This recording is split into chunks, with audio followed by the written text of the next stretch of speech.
এখন আমরা চলে আসছি অযোধ্যার ঢিচু। এইটা হলো অযোধ্যা পাহাড়ে ঢুকবে আর প্রথম গেট। এইটা নিয়ে অযোধ্যা আমার 4বার আসা হলো, আর যতবারে আসি বারবার আসতে মন করে। এখানে রাস্তা মোটামুটি ভালোই তৈরি করে দিয়েছে এখন সরকারে, তো সাবধানে যাতায়াত করতে হবে, নাহলে একেবারে কত নিচে যা পড়ে যাবে তার ঠিক নেই। তবে রাস্তাটা পাহাড়ের একটা অংশ কাটিয়েই তৈরি করা হয়েছে। এইটা হলো একটা ভিউ পয়েন্ট, এইখান থেকে কত লোক ক্যামেরায় করে ছবি করছে। পাহাড়ের সুন্দর সুন্দর দৃশ্যগুলি এইখান থেকে ভালোভাবে দেখা যাচ্ছে। তো আমরা এখন চলে এসেছি আজকে অযোধ্যার পাহাড় ঘুরতে, আর এই যে আমাদের সঙ্গে আছে বড় কর্তা বৈদ্যনাথ কাকা। এই যে দাড়ি দুড়ি কাটা না, চলে এসেছি আমরা এখন বহুত উপরে চলে এসেছি, একটু ঘোরাঘুরি করি আমরা। এই যে কাবু উঠছে গাড়ি, কাবু উঠে যাও। আর এই যে আদমি, আর এই যে ইয়ার নাম পূজা, পূজা ঢুকে গেল ভিতর। এই যে আদমি উঠছে, আর এই যে হ্যাঁ পাহাড়ের ইঠিন উঠিন দু একটা আদিবাসী গ্রামও আছে।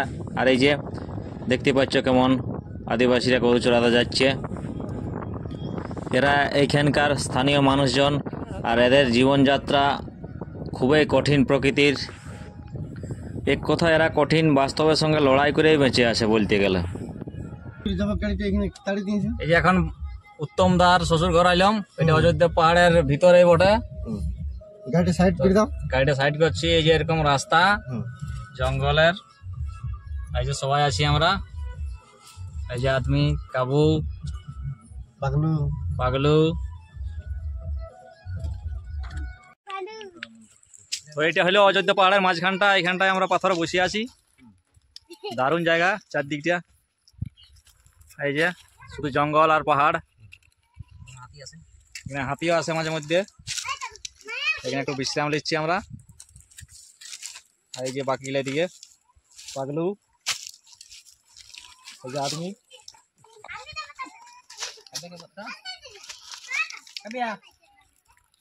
কাবু আসো। এই যে কাবু আসছে,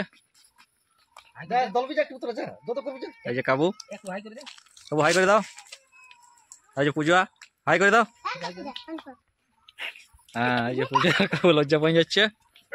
এই যে বড় কথা শ্বশুর ঘর এখানে, হ্যাঁ বেড়ি মারছে।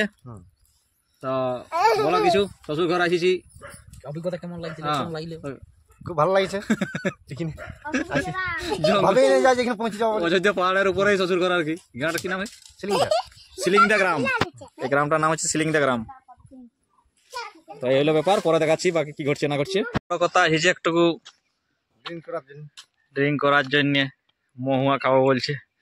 তো এইদিকে ঘর গেলে কেউ নাই, দেখতে পাচ্ছ ঘরে কেউ নাই।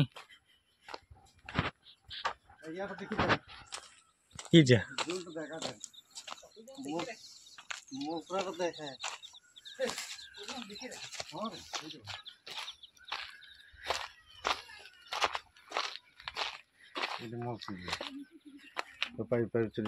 এইটাই মদ সেজে পাইপে পাইপে করে আগে দিকে চলে যায়। ওই যে এইখানে মহুয়া চুয়ানো হয়।